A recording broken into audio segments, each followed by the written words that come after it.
Bom dia a todos. É sempre uma satisfação estar aqui. O querido amigo presidente Bruno roubou aqui a minha saudação a todas as mulheres pelo dia de hoje e pelos outros 364 dias, mas merecem mais uma saudação de minha parte. Sempre mais feliz estudarmos processo na companhia das mulheres.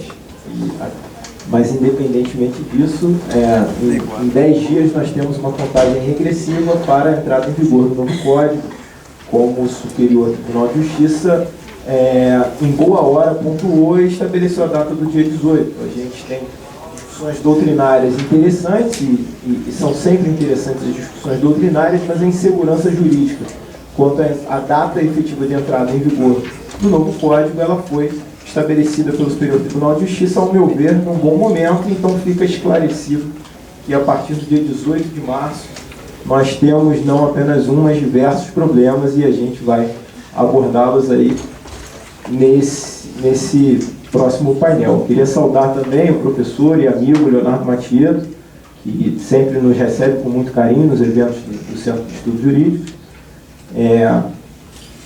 E dizer para vocês que a tarefa que me coube foi falar do procedimento comum. O professor Leonardo Greco, mais cedo, dizia que então eu falaria por 3 horas. Não é o meu objetivo. O meu objetivo é fazer um apanhado com vocês, principalmente das alterações que me chamaram a atenção entre o Código de 73 e o Código que entra em vigor no próximo dia 18. No meu modo de ver, eu concordo com o professor Leonardo, que não expôs aqui, mas também estávamos conversando mais cedo, que o momento é um momento de travessia de um diploma processual para outro.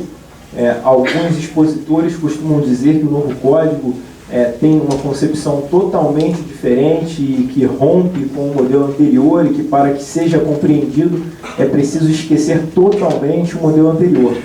Eu não vejo dessa forma por 2 razões. Primeiro, porque se analisarmos dispositivos legais, a quantidade de dispositivos legais que foram repetidos no novo Código é impressionante. Lá em 2009 ou 2010, quando eu fiz uma exposição, quando o projeto ainda tramitava no Senado sobre a parte de procedimentos especiais, as alterações eram muito pequenas. Parece até que não houve um certo interesse em acompanhar alguma melhoria do sistema de procedimentos especiais, porque as alterações foram muito poucas. Mas, em alguns pontos, há realmente a necessidade de que a gente se debruce sobre as novas concepções que foram trazidas. Vivemos um momento aí conturbado, um momento onde a credibilidade das instituições ela vem sendo colocada em xeque. Eu costumo falar isso em algumas exposições. Nós temos uma redemocratização recente, nós temos uma Constituição ainda nova, e que traz ao Poder Judiciário um incremento no seu papel na consecução das finalidades públicas. Então, e hoje isso fica muito claro. Vocês veem um clamor popular aí pela atividade jurisdicional, mas principalmente na parte punitiva. Eu não sei se esse clamor é tão grande quando o sujeito comparece a um juizado especial para reclamar uma questão envolvendo seu telefone celular ou seu plano de saúde. Então, são percepções que se modificam de acordo com os litígios que nós temos. De uns tempos para cá, nós tivemos aí uma explosão de litigiosidade, apesar desse despontamento do Poder Judiciário como uma tábua de salvação para a garantia de determinados direitos. Ao longo dos anos também ficou claro que o Poder Judiciário não comportou essa explosão de demandas. Esse incremento do acesso à justiça teve pontos positivos e pontos negativos, e a parte estrutural ainda enfrenta uma série de problemas. Basta pensar que alternativas que foram criadas ao longo dos últimos anos, como melhorias no microsistema de juizados especiais, melhorias no sistema de tutelas coletivas, elas também não foram suficientes para resolver o problema do volume de litígios. Hoje, os juizados especiais, sejam os juizados civis, sejam os juizados da Fazenda Pública, eles estabeleceram praticamente um novo nicho de demandas e não uma redução dos litígios que estariam dentro do procedimento comum e dentro da justiça ordinária. Por conta disso, também se discute se a jurisdição é suficiente para atender a todos os reclames da sociedade. e a gente percebeu um movimento de desjurisdicionalização de algumas atividades. Então, as alterações para partilha e separação extrajudicial foram um movimento nesse sentido. Hoje, o novo diploma incentiva alternativas para a solução dos litígios, mas ainda temos alguns problemas. Eu ousaria dizer, e que os meus colegas procuradores não nos ouçam porque é o nosso grande trauma, eu acho que a solução para o tempo de tramitação dos processos está efetivamente na informatização. Se não tivermos um processo eletrônico correto e sem erros e acessível, dificilmente nós conseguiremos pegar o novo código e trazer celeridade. Existe um estudo aí de longos anos dizendo que 75% a 80% do tempo de tramitação de um processo é por conta de atos cartorários. O processo fica numa estante esperando servidores fazerem a digitalização de mandados, o processamento, a entrada em conclusão, e esses atos praticamente invisíveis, porque não dizem respeito diretamente às partes, eles travam o processo de uma maneira absurda. Então nós temos aí dois horizontes. Vocês vão ver ao longo das regras do procedimento comum que nós temos uma ampliação significativa com relação aos prazos judiciais. A modificação em alguns pontos, a réplica, por exemplo, é triplicado o prazo judicial e a forma de contagem também mudou. Então, se não abreviarmos pelo menos essa parte cartorária com a automatização, nós vamos ter um processo mais duradouro ainda. Nós temos aqui praticamente uma oração no Código, no artigo 4º, que diz que as partes têm o direito de obter em prazo razoável a solução integral do mérito, incluída a atividade satisfativa. Eu incluiria amém, né? Porque se a gente conseguir isso, então decisão de mérito, incluindo a atividade satisfativa num tempo razoável, certamente é o que todos queremos, mas o caminho para se conseguir isso, eu tenho algumas dúvidas se ele efetivamente vai ser bem sucedido. Prometo que não vou ser extenso, mas vou pontuar boa parte dos temas envolvendo o procedimento comum, evidentemente deixando a parte da tarde para o professor Sérgio Pimentel expor a questão da tutela de urgência, tutela de evidência. Vou me importar dessa discussão e vou passar pelos temas menos traumáticos. Nós temos em regra a aplicação do procedimento comum, salvo exceções que sejam previstas no próprio Código de Processo ou na legislação extravagante. Essa é a previsão do artigo 318, que deve ser lida em alguma medida junto com o artigo 1046, que fala que os procedimentos especiais extintos, e aí incluindo-se também o procedimento sumário, vão ter aplicação do Código de 73 até o final de sua tramitação, desde que eles ainda não tenham sido sentenciados. Se ele já tiver sido sentenciado o processo com o advento do novo Código, a sistemática recursal vai seguir as regras do novo Código.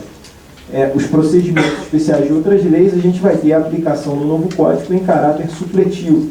E aí eu não vejo, em princípio, grandes problemas, até por conta da hierarquia das leis e a questão da temporalidade, o advento do novo Código trazendo modelos que possam auxiliar em procedimentos existentes, ele terá aplicação supletiva. Nós temos modificações que são importantes, topograficamente situadas em outros lugares que não no procedimento comum, e algumas delas relacionadas aos atos processuais. Eu apenas elenquei algumas que têm essa repercussão no procedimento comum, que são a contagem dos prazos. Aí vocês já devem ter escutado exaustivamente que o novo código muda a contagem dos prazos para dias úteis, e aí a gente traz agora uma sistemática quase de compra de armários e cozinhas, né? Porque quando a gente compra móveis, o prazo é de 30 dias úteis para chegar na sua casa, não chega nunca, e é mais ou menos o que vai acontecer agora com o novo código. Eu até acho que pela contagem de prazos serem dias úteis, poderia, em alguns pontos, ter se calculado um prazo um pouco menor. Mas, volto a repetir, é a balança que talvez a informatização possa auxiliar, e aí é muito melhor que os prazos estejam com as partes do que com a atividade burocrática interna do tribunal e da administração cartorária. Nós temos também alterações relacionadas ao início dos prazos. Vocês vão ver que o início do prazo de apresentação da resposta ele vai variar de acordo com o início do processo, e isso pode ser extenso, isso pode também apresentar um risco se não for observada a boa-fé processual e a lealdade. Nós vamos ver mais à frente que há praticamente uma obrigatoriedade na realização da audiência de conciliação e mediação, e há também a obrigatoriedade, ao menos pela visão do Código, de que as duas partes se manifestem contrariamente à realização da audiência para que ela não seja realizada. Então, se eu pegar um réu que não esteja com o espírito de boa-fé processual e lealdade, ele se manifesta favoravelmente à audiência de conciliação, chega na audiência de conciliação, ele acena com a possibilidade de uma composição, mas não exatamente aquela que foi proposta naquela audiência, pede para pensar e aí se remarca uma nova audiência de conciliação, porque o Código prevê, adia mais um pouco o processo, aí lá na outra audiência ele vem e diz, não, eu decidi, não quero mais conciliar, e só dali é que começa-se o prazo para a contestação. Então, se não houver um monitoramento efetivo pelo presidente do processo, que é o julgador, acerca dessa questão da boa-fé processual, há efetivamente um risco de protelação ao início da apresentação da resposta. E há também situações interessantes com relação aos atos processuais, como aquela prevista no artigo 190, que possibilita que as partes promovam alterações no procedimento. Então, as partes podem convencionar, pelo menos nas situações que envolvam direitos que admitam autocomposição, elas podem convencionar um processo personalizado. Eu também tenho algumas dúvidas em acreditar no bom funcionamento disso, a não ser para discussões envolvendo questões mais complexas ou envolvendo grandes empresas. Não sei, porque a propensão do cidadão para litigar, ela é uma propensão de buscar o quanto antes a satisfação do seu direito. E, em princípio, o sujeito, quando busca o judiciário, ele não está propenso a concordar com nada que a outra parte propõe, inclusive com relação aos atos processuais. E eu também tenho alguma dúvida, até pelo volume de processo, se o monitoramento dessas convenções estabelecidas vai ser feito com alguma celeridade. No exemplo que eu coloquei da informatização do processo como um bônus, eu tenho dúvidas como é que seria, dentro de um processo convencionado pelas partes, a customização até desse processo eletrônico. Talvez dê muito mais dor de cabeça para as partes do que propriamente seguir o procedimento ordinário, tal como será desenhado aí pelos tribunais ao promover essa informatização. E aí, passadas essas considerações iniciais, eu entro no procedimento comum com as considerações referentes à petição inicial, que estão previstas nos artigos 319 a 321, estabelecendo, em geral, requisitos muito próximos aos antigos artigos 282 e 283. Então, o 319 e 320 praticamente repetem o 282 e 283, algumas modificações. Há agora uma exigência um pouco maior para que o autor apresente os elementos de identificação do réu. Então, apresenta o CNPJ, o e-mail para possibilitar corretas intimações. Acho que isso se justifica porque hoje a publicização de informações ela é muito grande, então não é tão difícil hoje se obter dados relacionados ao réu, e isso facilita a tramitação cartorária, embora também não haja um rigor tão grande com relação a esse requisito. Embora em alguma medida ele pudesse caracterizar a inépcia da petição inicial, os parágrafos 2º e 3º possibilitam que seja determinada parte que complemente ou que seja dispensada a complementação desses requisitos se for excessivamente oneroso o acesso à justiça ou se os elementos que já foram apresentados possibilitarem a citação do réu.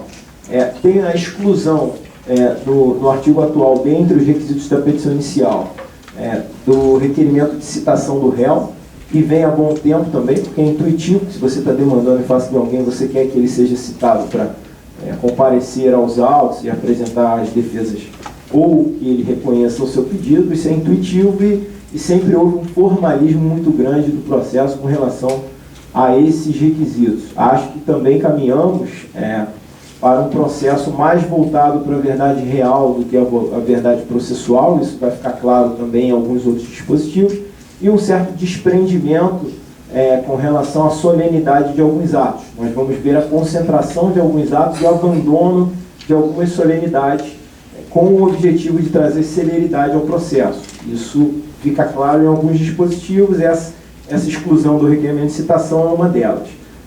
Em compensação, vem a polêmica que eu abri aqui com relação à expressa necessidade de manifestação quanto à conciliação e à mediação.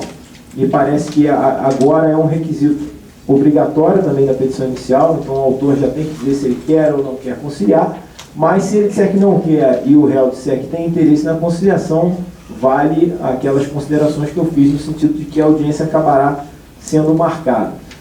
O professor Marco Antônio, que está presente, expôs ontem com relação nesse ponto, a indisponibilidade do interesse público com relação à fazenda para a realização dessas audiências de conciliação e mediação. Eu vou passar por elas um pouco à frente, mas eu sou um pouco mais crítico conosco. Acho que desde 2001 eu digo procuradorias e estados, municípios, entes públicos, estamos sendo constrangidos desde 2001 para que avancemos na parte de composição, desde os juizados especiais, federais, a Procuradoria Federal, por causa envolvendo o INSS, já transigem há 15 anos, e a gente avança ainda timidamente com relação a questões envolvendo a composição. Nós estamos dando um passo importante. Ontem foi anunciado um convênio nosso da Procuradoria com a Defensoria avançar na Câmara de Resolução de Litígios administrativamente, não só os da saúde, mas também aqueles envolvendo obrigações de fazer.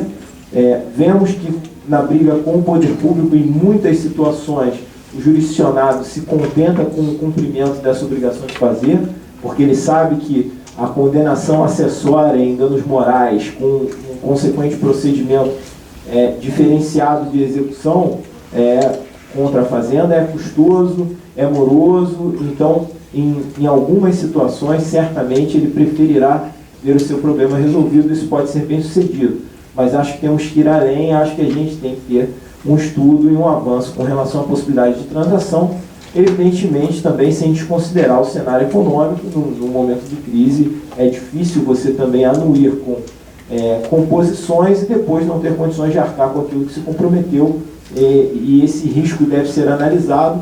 Mas além da análise desse risco, acho que deva ser feito também um estudo de impacto, o impacto que as ações representam, um impacto de economia que pode ser dado para o Estado, e dessa maneira a gente tentar avançar com um modelo que não se limite à nossa atividade formal de não participar das audiências de conciliação e mediação, e não chegar a uma solução mais rápida para o desfecho dos processos. A gente tem um aumento também do prazo para a emenda inicial. O código anterior é um prazo de 10 dias, o prazo atual 15 dias úteis. O professor Vanberon até destacou aqui com propriedade, que agora o magistrado tem que desenhar o erro, então indicar com propriedade quais são os defeitos que a petição inicial apresenta. É compreensível, porque também, como foi colocado, nós temos uma deficiência de formação que leva a pedidos incorretos, e esse dever de boa-fé e de lealdade, para mim, também não fica só na figura das partes, mas deve também se exigir esse dever de lealdade do próprio juízo e antecipar eventuais impropriedades da petição. Pelo menos na nossa participação no interior, principalmente na atuação de inventário, é muito comum que os colegas esclareçam aos advogados como atuar, até por alguma fragilidade de formação, e acho que esse papel hoje também cabe ao juiz com propriedade. Nós tivemos pequenas alterações com relação ao pedido. O pedido vem nos artigos 322 a 329, em geral trazendo as mesmas possibilidades também do Código de 73, então a possibilidade de acumulação, a possibilidade de que sejam feitos pedidos eventuais ou então pedidos subsidiários, e a análise do juiz diante desses pedidos acerca da possibilidade de cumprimento de uma ou de outra forma da obrigação. Uma menção importante no parágrafo 1º do artigo 322, que também estabelece uma coisa que era intuitiva, mas que no outro código poderia causar o reconhecimento de inépcia da inicial e o seu indeferimento, que é a consideração de que os juros legais, correção monetária, verbas de sucumbência, honorários de advogado, compreendem o principal. É intuitivo também que, se você quer retornar a uma situação anterior, onde você tinha um direito que não estava lesado ou repelir uma ameaça de lesão ao seu direito, se você quer voltar à situação anterior, é evidente que para que você volte a essa situação, você tem um ressarcimento daquilo que você gastou com custas e taxa judiciária, com honorários advocatícios e a cobrança pelo retardo relacionado aos juros legais e à correção monetária. Isso era intuitivo, mas quando não era pedido, eu me retratando aqui, falei de deferimento da inicial, não. Na verdade, quando isso não era pedido, isso não era definido pelo juízo, sob pena de ter o reconhecimento de julgamento extrapetito, que era complicado, porque é intuitivo que isso seja pedido, mas evidentemente também não resolve o problema, porque hoje os honorários contratuais são de um percentual em relação àquilo que você recebe em juízo. Então, na verdade, você só consegue retornar ao status quo antes se, em alguma medida, você tiver uma condenação de danos morais, por exemplo, que monetariamente empate com aquilo que você vai gastar com o escritório. Se não, meu amigo, já buscou o judiciário, você já entra perdendo quando teve uma lesão ou ameaça de lesão à direito. Com relação ao indeferimento da petição inicial, nós temos algumas previsões. Em geral, a repetição das hipóteses também do Código de 73, então a inépcia da petição inicial, que é o não atendimento ao artigo 319 e o 320. O 320 fala na possibilidade da necessidade de juntada de documentos indispensáveis à compreensão da demanda. Nós vamos ver mais à frente, com relação às provas, que o Código alterou um pouquinho a possibilidade de juntada de documentação superveniente, embora eu ache pouco provável que a jurisprudência vai se comportar contrariamente à possibilidade de juntada documental superveniente, porque o risco depois de reforma em segundo grau por cerceamento de defesa é muito grande. Eu não acho que o juiz vai arriscar em deferir a juntada por entender extemporânea de documentação e depois correr o risco de ter anulado seu processo e ter que proferir novo julgamento. Não acho que vai fazer isso. Então, nós temos aí as hipóteses de indeferimento inicial por inépcia, ilegitimidade, falta de interesse, descumprimento de determinação para a emenda da inicial, que era previsto no artigo 321, e o não atendimento ao artigo 106, que trata das hipóteses em que o advogado atua em causa própria. Houve uma alteração, um deslocamento corretamente realizado com relação ao reconhecimento liminar da prescrição e da decadência. Então, sempre que o juiz identificar a prescrição e a decadência de plano, ele pode julgar, mas era colocado topograficamente na parte de indeferimento liminar, o que dava a impressão de que essa sentença seria terminativa. E todos sabemos que a prescrição e a decadência são matérias que, embora preliminares, elas envolvem o mérito. Então, topograficamente, ela foi deslocada para o julgamento liminar, a improcedência liminar, e essa alteração foi importante. O prazo de retratação do juízo para reconsiderar a decisão que indeferiu a liminar a inicial, ele foi alterado de 48 horas para 5 dias, vejam a modificação, embora também todos os prazos colocados ao juiz, sabemos que são prazos impróprios e que não tem a acumulação de algum tipo de sanção ao magistrado. Isso é curioso também, porque uma leitura do Código evidencia para nós que houve um esforço muito grande da comunidade jurídica em querer deixar claro dentro do Código que existem prazos específicos para serem cumpridos também pelo magistrado. Embora sejam prazos impróprios, a gente identifica em várias situações algumas alterações onde se pontua obrigações para o julgador, muito embora sem acumulação de sanções. Então acho que é mais um simbolismo do que propriamente uma situação que trará efetividade. E aí, se houver reforma, se houver reforma dessa decisão que indeferiu a liminar, o início do prazo de contestação ele vai se dar ou da última sessão de conciliação e mediação, se for o caso onde uma das partes manifestou um interesse na realização dessa audiência, ou vai se dar da intimação do retorno dos autos para a primeira instância. E aí nós temos, então, as hipóteses de indeferimento da petição inicial. Seguindo no nosso procedimento ordinário, o Código consagrou uma experiência que foi bem sucedida no Código 73, com alteração legislativa relativamente recente, que era o artigo 285-A, que hoje está consolidado no artigo 332, que são as hipóteses de improcedência liminar. A alteração do dispositivo me parece importante, porque o 285-A fala em reiterados julgamentos do próprio juiz sobre o mesmo tema, o que daria a entender que aquele juiz poderia criar, dentro do seu castelo, sua própria jurisprudência e dizer que, como ele julga daquela forma sempre, ele vinha e julgava liminarmente daquela mesma forma todos os casos. Vem o Código para dizer que, na verdade, esse julgamento de improcedência liminar, ele tem algumas hipóteses que se adequam ao sistema de respeito aos precedentes. Então, os incisos do artigo 332, eles deixam claro esse escalonamento de respeito aos precedentes. Então, nós temos a previsão às súmulas de jurisprudência dos tribunais superiores, aos julgamentos realizados sobre a sistemática de processos repetitivos, aos julgamentos realizados sobre nos procedimentos de incidentes de resolução de demandas repetitivas e de assunção de competência, e, no caso de direito local, o respeito também às súmulas emanadas pelos tribunais de justiça locais. Eu faço uma ressalva que a interpretação com relação a essa improcedência liminar, ela deve se dar de forma gradual e, ao meu ver, evolutiva, para que se tenha credibilidade aos precedentes. Então, apesar dos artigos falarem em súmula dos tribunais, não me parece sustentável que súmulas ultrapassadas, ainda que não tenham sido revogadas, devam ser fundamento do julgamento de improcedência liminar se os tribunais já decidem de outra forma. Me causa espanto também, é evidente que deve ter, mas o respeito das súmulas locais pelos próprios tribunais é um desafio muito grande.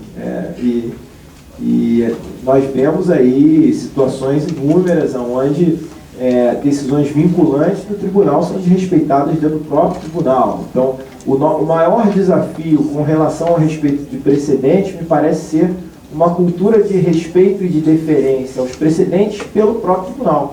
Hoje a gente vê o Superior Tribunal de Justiça, ele afasta a sistemática de processos repetitivos à torta e à direita. Ele reconhece que um determinado caso já foi julgado daquele jeito e ele atropela, diz que o caso não é exatamente aquele, e ele modifica a sua jurisprudência em algumas situações porque um julgador não concorda com a posição do outro, embora tenha sido vencido, e aí é preciso um comprometimento do próprio tribunal para que seus precedentes sejam respeitados com autoridade nas instâncias inferiores também.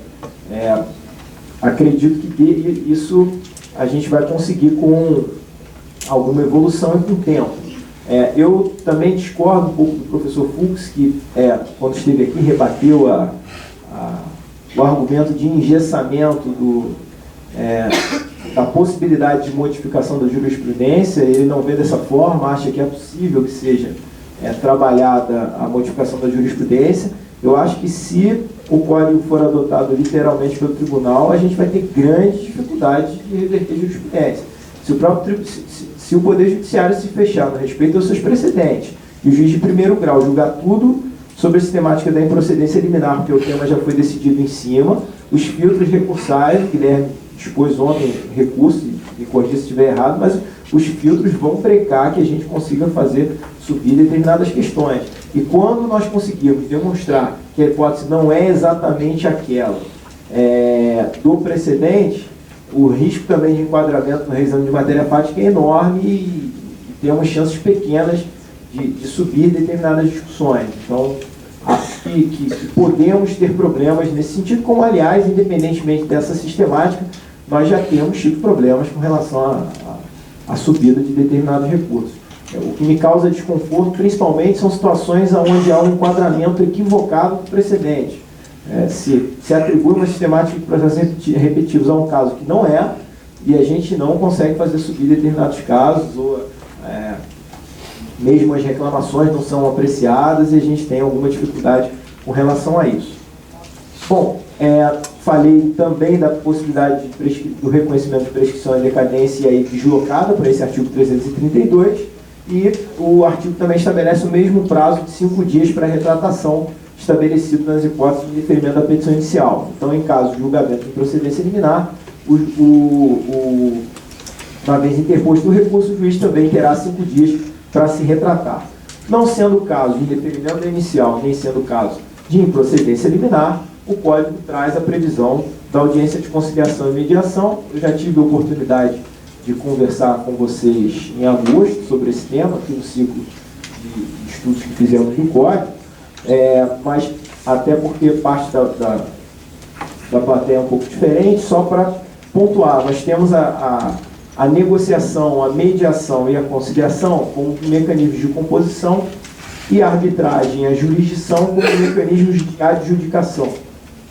A arbitragem ela substitui a atividade jurisdicional quando as partes, através da cláusula compromissória do compromisso arbitral, submetem o litígio a um terceiro que vai proferir uma decisão impositiva. Se elas não submeterem à arbitragem, não tiverem possibilidade de realizar algum tipo de composição, elas vão para a atividade jurisdicional. O Judiciário tem visto o avanço em casos relacionados à mediação e à arbitragem, e tem sido uma política do Conselho Nacional de Justiça incentivar que situações sejam levadas a essas formas alternativas. A negociação, também para delimitar, a negociação entre partes, então as partes tentam chegar a um denominador comum, e aí elas não buscam nem a jurisdição, nem a arbitragem, nem a mediação, elas entre elas tentam chegar a um consenso. Se elas não conseguiram, elas se submetem a outros métodos alternativos. E aí a conciliação, um terceiro sugerindo determinadas soluções, no desenho proposto pelo Código, a conciliação, em geral, para situações onde as partes não tinham uma relação prévia, estão se conhecendo naquele momento do litígio, ou a relação litigiosa se estabeleceu após o oferecimento da demanda, e a mediação para situações onde as partes já tinham uma relação pretérita, e aí um terceiro imparcial, qualificado com algumas técnicas, tentando perquirir as razões que levaram as partes a não transigirem.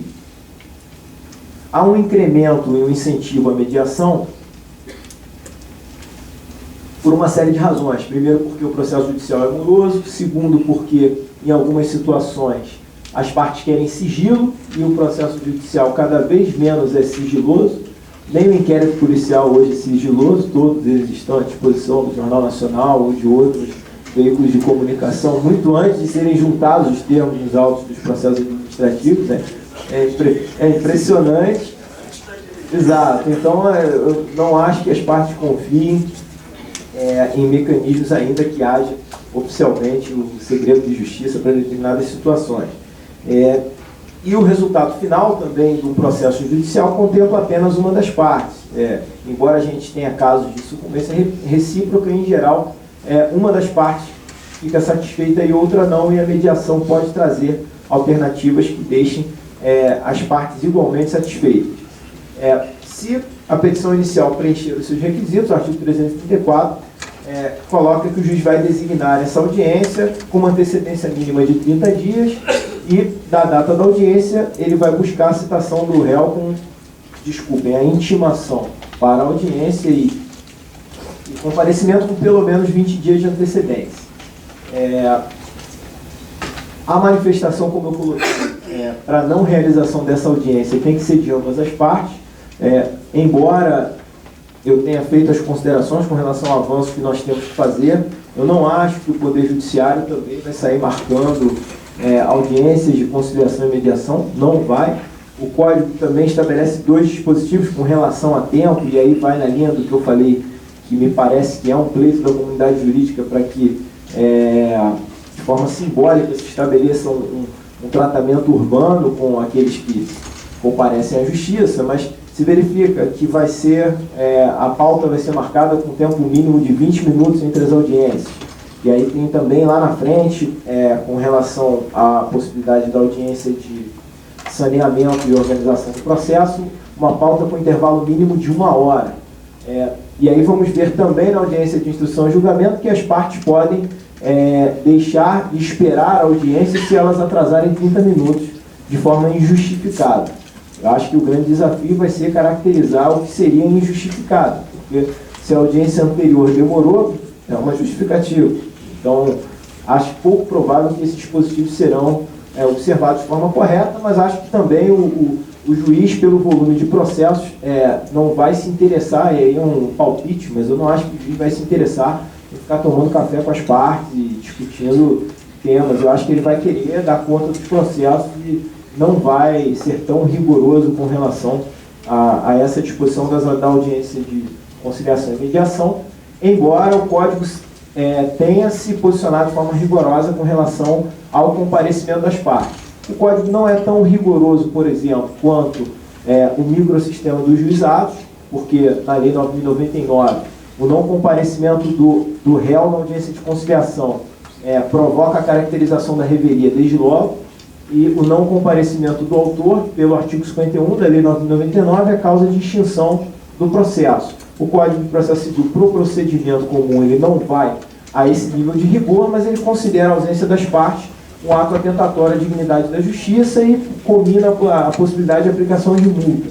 Aí também tem alguma dúvida se a aplicação de multa e reconhecimento de litigância de má-fé, como o Guilherme também colocou ontem, se ela vai ser endossada pelos tribunais. Nós temos aí, temos visto que o segundo grau já é um pouco mais complacente com relação a esse ponto da manutenção da multa em determinadas situações. Não sei se consegue manter, mas o Código exige o comparecimento das partes. Não tendo sido possível a mediação ou a composição, é apresentada a contestação. O Código muda o termo de resposta do réu para contestação, também acho que de forma simbólica, para justificar a possibilidade de concentração de diversos atos numa única peça. O artigo 335 estabelece o que eu já tinha antecipado, que seria o termo inicial da contestação. Então, ou ele se inicia da última sessão, onde não foi possível a realização da composição, ou ele se inicia da data do protocolo da petição pela parte que demonstrou interesse em não conciliar. E aí, se houver litisconsórcio, o prazo começa individualmente para cada parte da data do protocolo de sua petição. Se verifica nas disposições relacionadas à contestação uma modificação do sistema, possibilitando que situações onde antes eram tidas como mini procedimentos, que elas estejam concentradas na peça de defesa. Então, hoje, a exceção de incompetência, a impugnação ao valor da causa, a impugnação à gratuidade de justiça, devem ser colocadas como preliminares na contestação. A exceção desse tipo de exceção fica por conta da suspeição e do impedimento, que tem um procedimento previsto no artigo 146. Então, ele se dá por mera petição, o juízo, verificando a hipótese do requerimento de suspeição ou impedimento, ele vai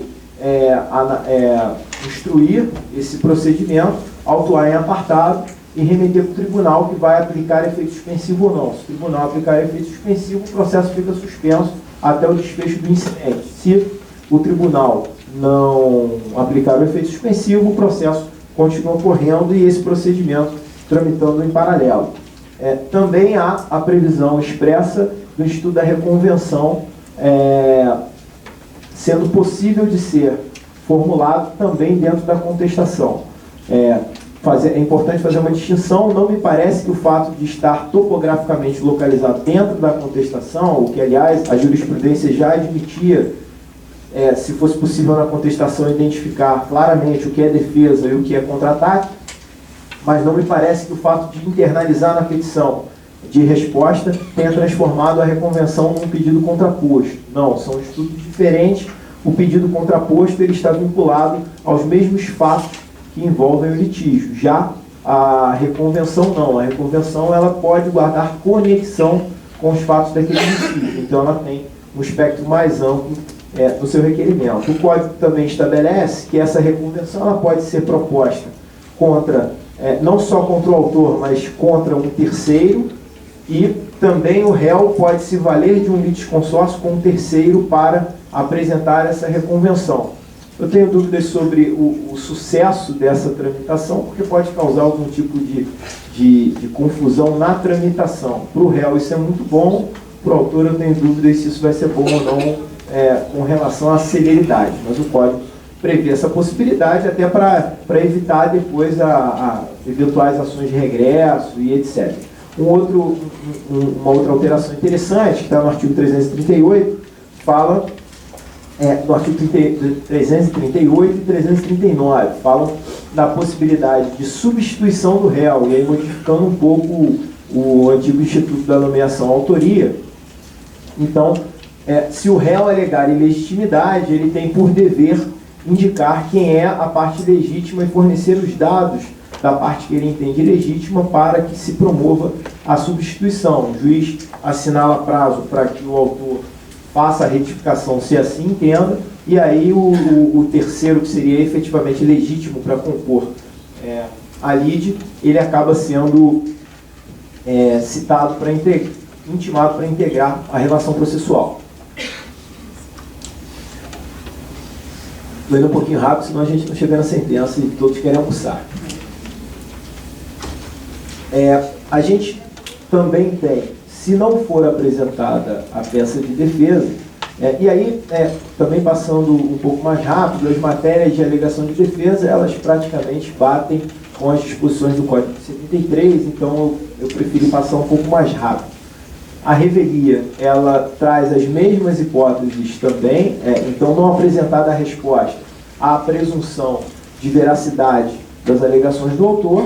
As exceções a essa presunção de veracidade, o Código repete as anteriores, então com relação a direitos disponíveis, com relação a situações onde a lei exige a apresentação de determinado documento, mas ela traz uma alteração importante, que é o inciso 4º do artigo 344, dizendo que não se aplica a revelia se as alegações forem inverossímeis ou se elas contrariarem as provas dos autos. Isso evidencia que nós estamos efetivamente abandonando a questão da verdade processual e buscando uma verdade real. Então, a mera alegação do autor de determinados fatos que não fazem sentido não obriga ao magistrado que aplique os efeitos da revelia, e o mesmo se diga com relação às provas.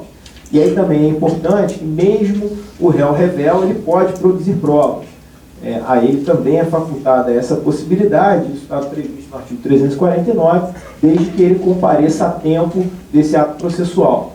Então, se ele comparecer aos autos ainda dentro do período de provas, ele pode, mesmo o réu, apresentar uma documentação, e aí, de fato, isso vai influenciar para essa aplicação do artigo 344, parágrafo 4º. Então, o fato de ter perdido o prazo não afasta de nós o dever de buscar levar aos autos todos os elementos que, de alguma maneira, desconstituam as alegações do autor. Nós temos, após a apresentação da resposta ou a não apresentação da resposta, uma fase denominada providências preliminares. E aí é onde o juízo vai identificar como prosseguir nos atos processuais. Então, se por acaso as alegações de defesa do réu foram com relação a fatos impeditivos, modificativos ou extintivos do direito do autor, ou se ele alegou alguma das questões preliminares previstas no artigo 351, o juízo vai franquear ao autor a possibilidade de apresentação de réplica. E aí houve um aumento efetivamente excessivo do prazo, a réplica saiu de 5 dias para 15 dias úteis. Temos aí um alargamento grande nesse prazo de apresentação da réplica.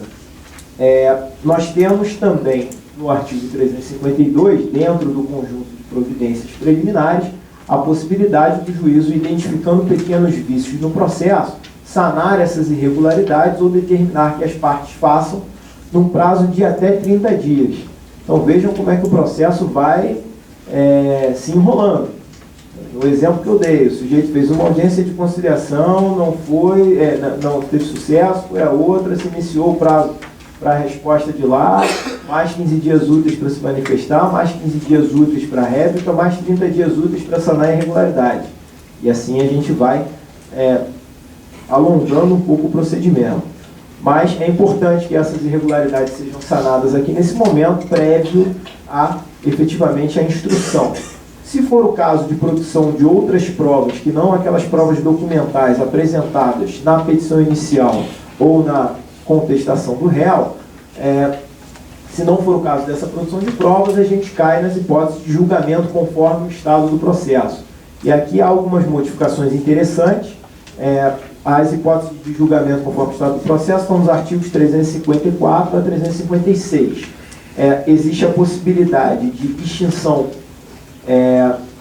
do processo nas hipóteses que remetem ao artigo 485, que são as sentenças terminativas, ou na hipótese do artigo 487, incisos 2 e 3, que se tratam da questão da prescrição e decadência, embora aqui se fale em extinção, como já destacamos, é uma decisão de mérito aquela que reconhece a prescrição e a decadência.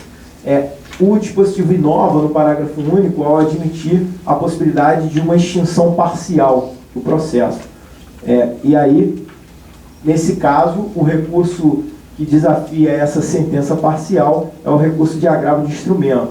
Então, a gente verifica nessa parte do código um abandono ao que seria a teoria da unidade da sentença. A gente passa a ter expressamente no código o reconhecimento de que é possível, num mesmo processo, a prolação de mais de uma sentença. E que também o que vai definir a questão como sendo sentença ou como sendo uma decisão interlocutória, na verdade, é a caracterização daquilo que se decide, se está se decidindo efetivamente determinadas questões que têm correlação com o pedido ou com o próprio mérito da causa, ou se o que está se decidindo são determinados incidentes.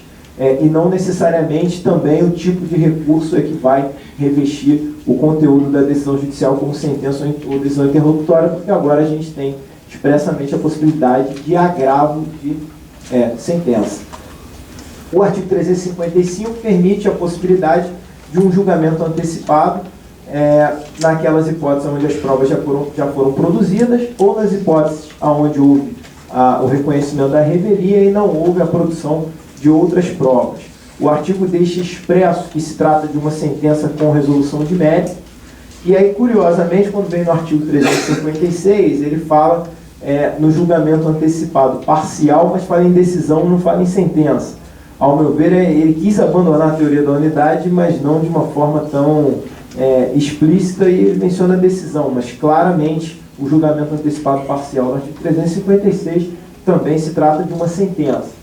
E o objetivo do legislador nesse ponto foi inverter um pouco a lógica. Então, se eu tenho situações onde há pontos incontroversos e eu tenho situações onde já há condições de imediato julgamento, por que eu vou deixar o autor na situação desfavorável até o prosseguimento? Ou por que eu vou deixar o réu angustiado no reconhecimento de uma improcedência com relação àquela parte que ele já demonstrou que o autor não tem razão, até o efetivo trânsito em julgado?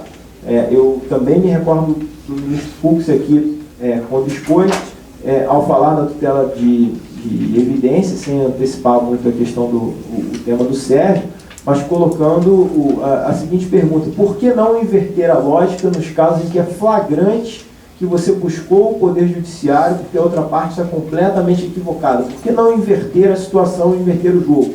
Então, de cara, eu dou a quem tem direito a possibilidade de se manter na posse do direito até o desfecho, aqui falando de forma coloquial, se manter na posse do direito até o desfecho da relação processual. Se lá na frente se constatar que a situação é invertida, aí tudo bem, a gente vira esse jogo. Claro que o Sérgio vai aprofundar especificamente com relação às situações que podem se estabilizar nessas decisões provisórias.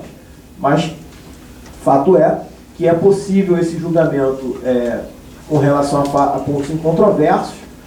E aqui uma pequena observação, remontando ao artigo 330, parágrafo 3º, que fala que em obrigações onde você tem prestações vincendas e que não se está discutindo essas prestações vincendas, se exige que a parte autora continue adimplindo essas obrigações sob pena de inépcia da inicial. Então, aqui não estamos falando do vencimento de situações incontroversas que acontecem no curso da demanda, mas que não estão diretamente em correlação com o pedido. Essas o autor necessariamente tem que adimplir. Então, se ele está discutindo uma determinada parcela do contrato e as demais parcelas se vencem e essas são incontroversas, ele tem que continuar cumprindo, e não é essa a hipótese desse julgamento antecipado parcial, é de questões efetivamente da demanda que já se afiguram como incontroversas.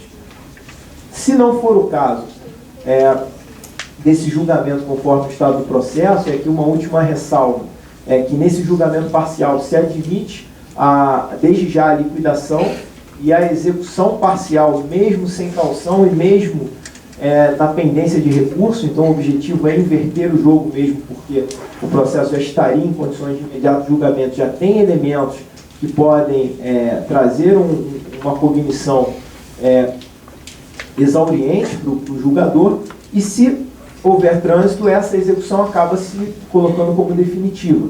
Então, essa execução parcial e sem caução, ela pode vir a se tornar definitiva antes mesmo do desfecho da análise das demais questões que ainda serão julgadas após a instrução.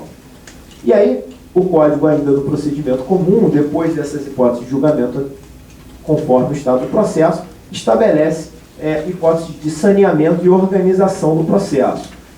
O Código acaba com aquela audiência preliminar prevista no artigo 331, modifica um pouco essa sistemática, estabelecendo uma possibilidade de audiência, e essa vem prevista no parágrafo 3º do artigo 357, se o julgador entender que pela complexidade da causa ele deva requerer auxílio das partes para o esclarecimento daquilo que seriam os pontos controvertidos. Se não for necessário isso, ele promove o saneamento, e os atos de saneamento são previstos na parte principal do artigo 357, então ele resolve as questões processuais pendentes, ele delimita as questões de fato sobre as quais recai a instrução, ele distribui o ônus da prova, delimita as questões de direito e marca a audiência de instrução e julgamento, se for necessário. Nós vamos ver lá na frente também que o Código, mais uma vez, consagra um entendimento que era dominante no Código 73 a respeito da teoria da asserção. A apreciação de questões processuais envolvendo notadamente as condições da ação, elas devem ser feitas o quanto antes pelo julgador. Se ele segue na tramitação e foge da análise em tese das condições da ação, há um direcionamento para que ele profira uma decisão de mérito. A gente vai ver isso lá na parte de sentença, há um incentivo efetivo à teoria da asserção para que, se lá na frente todos os atos processuais já foram praticados, eu tenho condições de constatar que o autor não tem direito ou que ele tem direito, que se profira uma decisão de mérito, ainda que, num caso teórico, a situação pudesse ser colocada de forma diferente lá no início da lide. Com relação à parte probatória, se eu fizesse algum tipo de observação, a gente ficaria aqui também por horas. Eu só pontuei umas pequenas alterações, como o que já antecipado no saneamento, a possibilidade expressa de inversão do ônus da prova, já era possível e aplicado indistintamente, principalmente com o advento do Código de Defesa do Consumidor e de outras legislações, reconhecendo situações de hipossuficiência. Então, a explosão de litígio no judiciário evidenciou que, em determinadas situações, há uma desproporção que não é meramente econômica, mas é uma hipossuficiência jurídica também, e isso pode afetar o desfecho da demanda. Por isso, o julgador agora expressamente pode, com base no próprio Código de Processo, inverter o ônus da prova. O que eu já tinha antecipado com relação à prova documental superveniente, está previsto no artigo 435, parágrafo único, dizendo que, primeiro, há uma ampliação do prazo, que era de 5 dias para 15 dias, a possibilidade de você demonstrar por que você está juntando documentos de forma superveniente. Em geral, essa possibilidade só era feita para documentos que só chegaram a conhecimento das partes já no curso da demanda, então documentos novos, ou documentos que não foram acessíveis por algum motivo justificado. E aí essa necessidade de justificação, ela vem expressa no código, também tentando abreviar os atos processuais. É muito comum que não seja juntada a documentação completa no início da lide, e aí depois as partes fazem provas, uma petição pedindo juntada de documentação superveniente, mas se você faz isso e há um risco de que o julgador entenda que já há condições de julgamento, não é recomendável que se faça isso, é recomendável que se antecipe a prova documental desde o início da lide. Embora também eu coloque que se uma parte também, por ausência de dever de lealdade de boa-fé, ela guarde essa documentação, vejam como é que o código estende. Ele vai, peticiona, junta o documento, aí o juiz vai dar 15 dias úteis para ele justificar por que ele juntou aquele documento a posteriori. Então, vislumbra um cenário onde você guarda um documento que não é interessante. É desinfluente para você a juntada dele, não vai proporcionar a sua vitória ou a sua derrota, mas você guarda. E aí você vai, peticiona, faz a juntada, o juiz diz que você tem que justificar porque aquele documento já era de seu conhecimento, você ganhou mais 15 dias úteis para enrolar o processo. Então, se isso não for analisado de forma cuidadosa, pode causar também mais um retardo no procedimento comum. E algumas disposições interessantes com relação à prova pericial, há uma ampliação, ao meu ver, muito salutar. Eu acho que de todas as ampliações, essa é a mais importante. O prazo para apresentação de quesitos e assistente técnico, principalmente nós aqui na Procuradoria sofremos com isso. Você conseguiu assistente técnico de quesitação em 5 dias é impossível. É bem verdade que esse prazo, em geral, tem sido considerado impróprio pelos julgadores e a gente tem conseguido essa juntada dentro de um determinado prazo, até porque o processo não costuma andar muito rápido. Mas em alguma situação onde a necessidade da produção de prova pericial seja urgente, então há um prédio com risco de desabamento, que não é caso de produção antecipada, porque já está no curso da demanda, mas é preciso que seja realizada a prova de forma imediata. Se não for indicado dentro dos 5 dias, hoje a gente só tem depois a possibilidade de confrontar o laudo pericial. Isso, em alguma medida, atrapalha a estratégia de defesa. Então, o Código ampliou o prazo para que sejam formulados quesitos e apresentados assistente técnico, e o artigo 473, na linha do que o conturbado 489, parágrafo 1º, traz para as sentenças, o 473 traz para o perito. Então, o dever de fundamentar o seu laudo, de apresentar a metodologia que ele utilizou e não invadir a área jurídica. É comum perícias onde o perito acaba invadindo a área jurídica e, inegavelmente, viciando aqui, entre aspas, a livre convicção do julgador, porque a ponte da área técnica para a área jurídica, dependendo de como o perito faz isso com alguma habilidade, ele acaba influenciando a conclusão jurídica, sim. E aí o Código de Processo vem em bom tempo para deixar claro que cada um palpita na sua área. Então, se a perícia tem questões técnicas, ela tem que ser delimitada dentro daquelas atribuições do perito. Uma vez especificadas as provas pelas partes, e se for necessária a produção de prova em audiência, vai ser instalada a audiência de instrução e julgamento. Ela tem previsão dos artigos 358 a 368. Eu não vi muitas alterações, já estou realmente me caminhando para o final, presidente. Eu não vi grandes alterações com relação à parte do desenvolvimento da audiência, então se mantém a ordem, depoimento pessoal do autor, depois depoimento pessoal do réu, se manteve depois a oitiva do perito se necessário, a oitiva das testemunhas, se manteve o sistema presidencialista. Eu gostei da intervenção do Guilherme ontem, quando falou que a gente deveria avançar, principalmente na sustentação oral, para que se pudesse ter algum tipo de debate. Acho que também na instrução probatória, acho que ninguém teve coragem, porque você pode ter confusões intermináveis numa audiência de instrução e julgamento, mas talvez fosse mais interessante que a gente abandonasse o sistema presidencialista e tentasse modificar um pouco a dinâmica da instrução, para que não seja um mero ato solene de comparecimento das partes apenas para observar a inquirição do juiz, que, dependendo do caso, é mais do que suficiente para tocar o processo. Aí, também falei da questão do atraso, a possibilidade de atraso superior a 30 minutos. Essa extensão do que vai ser um atraso justificado ou não, acho difícil que ela seja uma faculdade de advogado, eu acho que vai ser do magistrado, também acho difícil e não recomendo os advogados virarem as costas e irem embora com 31 minutos de espera no fórum. Preferiria esperar o desenvolvimento da questão, ainda que você submeta ali naquele intervalo um requerimento de adiamento ao julgador. A possibilidade, depois da produção probatória, na audiência de instrução e julgamento, de apresentação de memoriais escritos, se a causa for complexa, e aí temos mais 15 dias úteis sucessivos e com direito à vista dos autos, e aí eu acho que também só conseguiremos abreviar o procedimento se tivermos um processo eletrônico, porque aí você pode minimizar essa questão da vista sucessiva, porque os autos já vão estar disponíveis em ambas as partes, muito embora também, pelo prazo sucessivo, a parte seguinte acaba tendo a possibilidade de ver as alegações finais anteriores, então pode dar algum tipo de questionamento essa inversão, mas fato é que vamos manter a possibilidade de apresentação de memoriais escritos.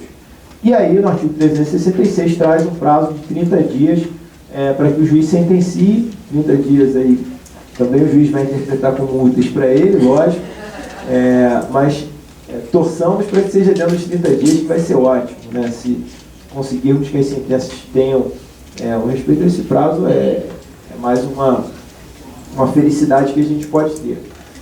Não vou adentrar em questões complexas da sentença.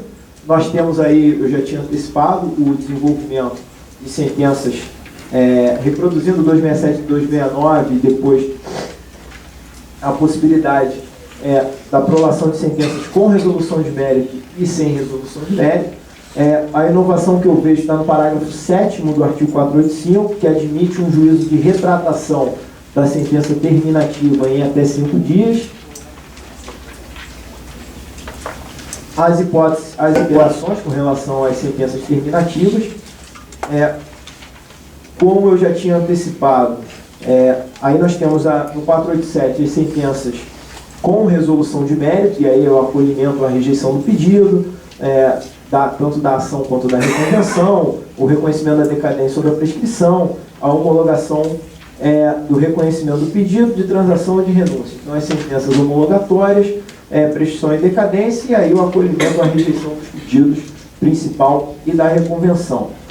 O artigo 488 trata daquilo que eu falei para vocês, que sempre que possível o juiz vai tentar decidir o mérito, e aí, mais uma vez, caracterizando a consagração da teoria da asserção, dizendo, olha, se chegamos até aqui, é importante que o juiz profira decisão de mérito, porque não vai ter a apresentação de uma nova demanda, vai ter a estabilização daqueles fatos que foram discutidos e a gente vai ter um desfecho ao caso concreto. E a maior polêmica, pelo menos que eu vejo nessa parte de sentença, diz respeito à obrigatoriedade trazida ao julgador de efetivamente fundamentar as suas decisões. O Código também, nesse ponto, foi bastante simbólico no sentido de que não vai se admitir mais decisões do tipo presente os requisitos, concedo antecipação de tutela, ou o Superior Tribunal de Justiça já teve a oportunidade de decidir desta forma, cola uma jurisprudência, portanto, o procedente pedido. Isso também não vai mais ser possível. Eu sempre, quando falei aqui de controle de políticas públicas, desafiei os colegas a apresentarem decisões fundamentadas na razoabilidade e na proporcionalidade, fazendo o passo a passo do professor Luiz Roberto Barroso, de necessidade, adequação e proporcionalidade no sentido estrito. Desafiei que isso fosse trazido. Não temos. Agora o Código estabelece que é obrigatório que se tenha. Não acho que teremos um comportamento também, como é que eu vou dizer, tão rígido dos tribunais. Eu não acho que os tribunais serão tão rígidos com o primeiro grau com relação a essa fundamentação, porque também o que serve para um serve para o outro. E também sofre controle dos tribunais superiores, e aí eu acho que vai ser uma questão de absoluta proteção ao judiciário tentar modelar algumas situações, embora vão ter que treinar um pouco melhor os assessores na hora de fazer o corte-cola de determinados casos repetitivos. Mas, em linhas gerais, era o que eu tinha para falar com vocês. Teria aí mais as outras 2 horas que o professor Greco falou, mas acho que também não cabe a mim proporcionar a vocês meros palpites. Eu quis só fazer colocações pontuais mesmo do código e auxiliar. Temos um desafio grande aí, a partir do dia 18 de março, e cabe, como o professor Greco colocou, a comunidade jurídica como um todo se auxiliar para que o novo código ele tenha sucesso naquilo que é o principal, que é garantir a satisfação do direito em um tempo de duração razoável e com a efetiva satisfação, porque nós tratamos aqui 1h10 do procedimento comum e a gente ainda teria que fazer tudo que já foi exposto pelo professor Leonardo Greco. Então, se as partes viverem até o final da exposição do professor Leonardo Greco, elas teriam alguma chance de satisfação do seu direito. Acho que o caminho para que isso seja possível ainda com as partes vividas é o caminho da informatização. Muito obrigado, uma boa tarde a vocês, eu agradeço.